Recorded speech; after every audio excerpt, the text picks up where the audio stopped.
What is going on, guys? Just wanted to show you a little bit of Cyberpunk today and how I usually run the setup. This is running Dreampunk 2.0, but more importantly I'm running it on an AMD card, a 7900 XTX. Most typically when you watch a Cyberpunk Dreampunk installation, they'll say RTX required, and that means path tracing required, more importantly, because they'll be using that one RTX feature. It's not an exclusive feature, but it only plays well on RTX cards, especially 40 series.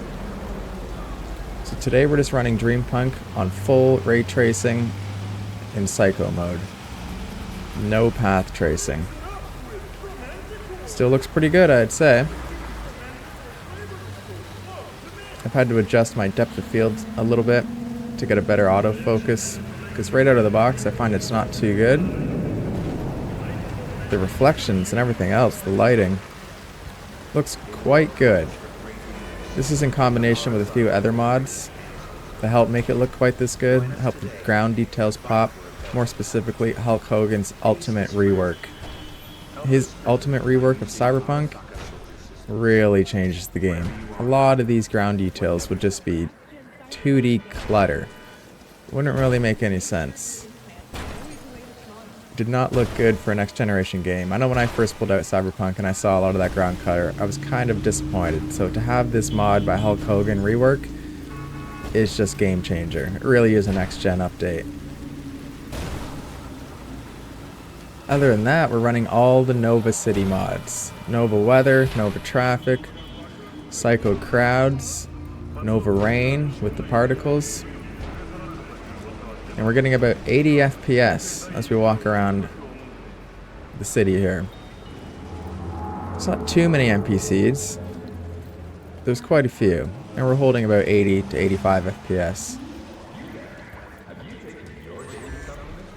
Let's go over our graphical settings real quick to see what we're running. So FSR3 is on and set to balance with sharpness at 65%. I find anything over that looks over sharpening. Frame generation is turned on, and our ray tracing is fully maxed out into the psycho mode, but without path tracing.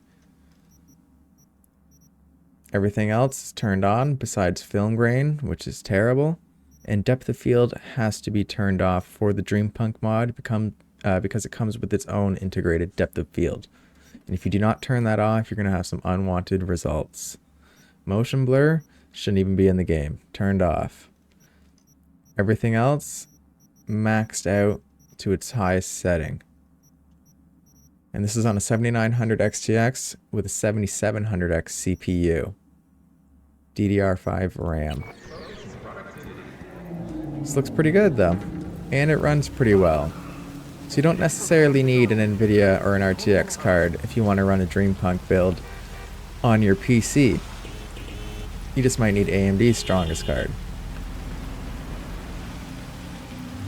Now I'll quickly go over all the mods that I have installed. I'll show you on Nexus mods here. So the Nova Rain and Improved Ripples. This is 2-file mod, but it's highly worth it. The base game Rain is terrible. The Cyberpunk 2077 HD rework by Hulk Hogan. This one has multiple files as well, and I chose the ultimate file.